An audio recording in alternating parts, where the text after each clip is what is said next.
20 वर्षों से ज़्यादा का लंबा इक्विटी रिसर्च और फंड मैनेजमेंट का अनुभव रखने वाले हर्ष उपाध्याय साहब हमारे साथ हैं। कार्यक्रम में इस वक्त शामिल हो चुके। कोटक म्यूचुअल फंड के आप चीफ इन्वेस्टमेंट ऑफिसर हैं इक्विटी के। उससे पहले DSP, black rock, Reliance group, UTI और एसजी एशिया जैसे दिग्गज संस्थानों के साथ काम कर चुके हैं। पेशे से आप फंड मैनेजर हैं, लेकिन क्वालिफिकेशन से आप CFA हैं और साथ ही आपने IIM लखनऊ से भी मैनेजमेंट में पोस्ट ग्रेजुएशन डिप्लोमा भी किया है। हर्ष सर, बहुत बहुत स्वागत है आपका। धन्यवाद हर्ष सर जुड़ने के लिए। शुरुआत वहीं से करता हूं जो बाजार के इस वक्त टॉक ऑफ द टाउन है। क्या समझते हैं आप, क्यों इतनी तेज़ गिरावट पिछले कुछ दिनों में मिड कैप और स्मॉल कैप शेयरों में हुई है, और क्या जितनी होनी चाहिए एक हेल्दी करेक्शन आ चुका है या अब भी और गिरने का डर बाकी है? नमस्कार रणवीर जी। नमस्कार सर। अगर आप वैल्यूएशन को देखते हैं तो ये जब करेक्शन चालू हुआ उससे पहले स्मॉल कैप इंडेक्स हमारे हिसाब से करीब करीब 45% ओवर वैल्यूएशन जोन में था कंपेयर टू हिस्टोरिक एवरेज पे। और मिड कैप जो इंडेक्स है वो कभी करीब 22% ओवर एक्सपेंसिव जोन में था। तो ये ओवर वैल्यूएशन एक प्राइमरी रीजन मैं बोल सकता हूँ जो मार्केट करेक्शन आया है इसके लिए। तो हर बार वैसे ही होता है, जब वैल्यूएशन महंगे होते हैं कुछ ना कुछ रूमर्स, कुछ ना कुछ न्यूज डेवलपमेंट के जरिए मार्केट में वोलेटिलिटी आ जाता है, और इस बार भी वही हुआ। अगर आप इंडिया ग्रोथ स्टोरी देखते हैं वहां पे कोई रुकावट नहीं है, कॉर्पोरेट फंडामेंटल्स अभी भी स्ट्रांग है। जब तक आपके पोर्टफोलियो डाइवर्सिफाइड है और फंडामेंटली स्ट्रांग कंपनीज में है तो कोई इसमें चिंता की विषय नहीं। लेकिन जरूर ये है कि जहाँ पे ओवर वैल्यूएशन अभी भी है और जहाँ पे लेवरेज पोजीशंस है वहां पे लगता है कि और थोड़ा करेक्शन की जरूरत है। ओके, तो वैल्यूशंस महंगे होने की वजह से बाजार आपके लिए करेक्ट होता हुआ दिख रहा है। तो अब अगर स्मॉल कैप इंडेक्स ऊपर से 15%, मिड कैप इंडेक्स 8% करेक्ट हो गया, काफ़ी है या डर अभी भी है या जगह अभी भी है करेक्शन की? अनिल जी, जगह तो अभी भी है। जैसे मैंने बताया, अगर आप हिस्टोरिकल एवरेज को एक तरफ से बैरोमीटर लेते हैं तो अभी भी स्मॉल कैप इंडेक्स और मिड कैप इंडेक्स उसके ऊपर ही ट्रेड कर रहे हैं। और ये जरूरी नहीं है कि वो एवरेज तक आ जाए या नीचे ही आ जाए। हो सकता है कि वो ओवर एक्सपेंसिव जोन में भी कंटिन्यू हो और समय के लिए, क्योंकि फंडामेंटल्स अभी भी स्ट्रांग है।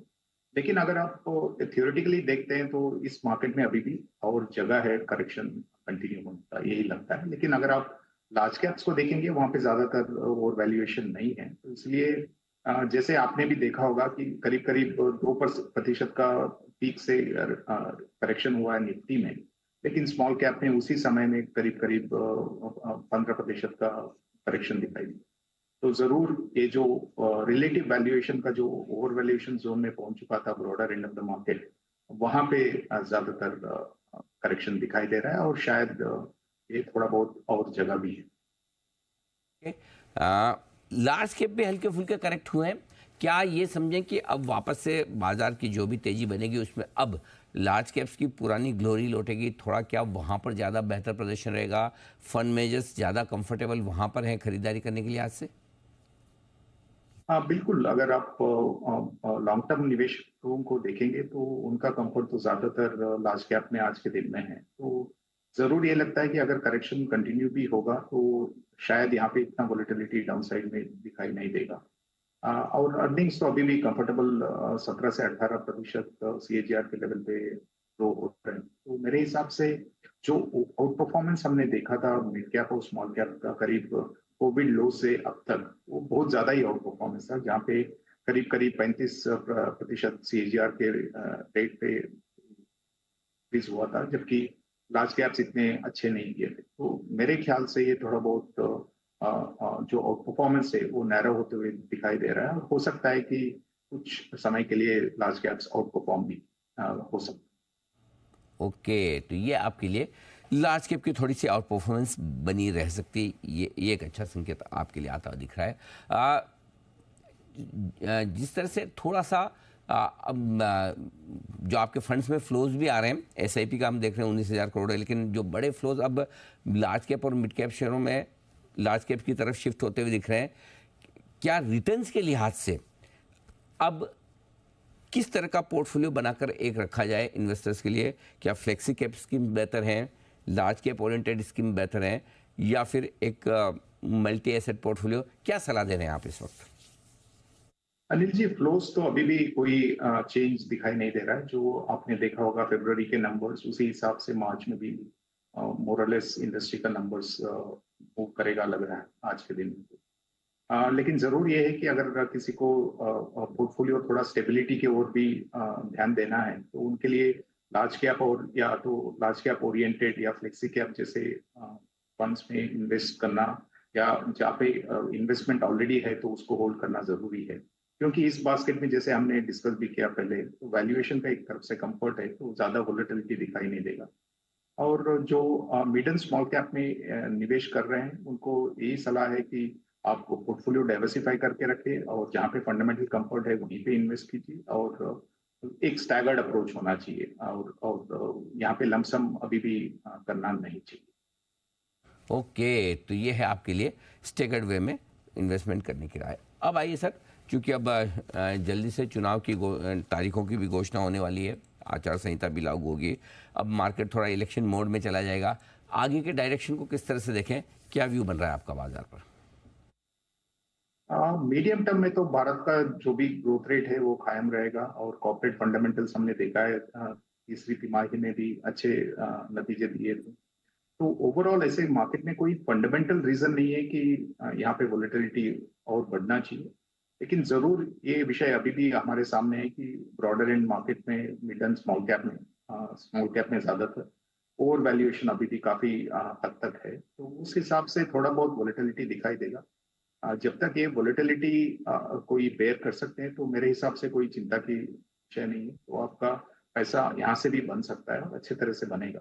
लेकिन जरूर थोड़ा बहुत एक्सपेक्टेशंस को मॉडरेट करके यहाँ से देखना चाहिए, क्योंकि जो 30-35% जो रिटर्न्स आए हैं पिछले 3 साल में, वो शायद ही आगे आएंगे।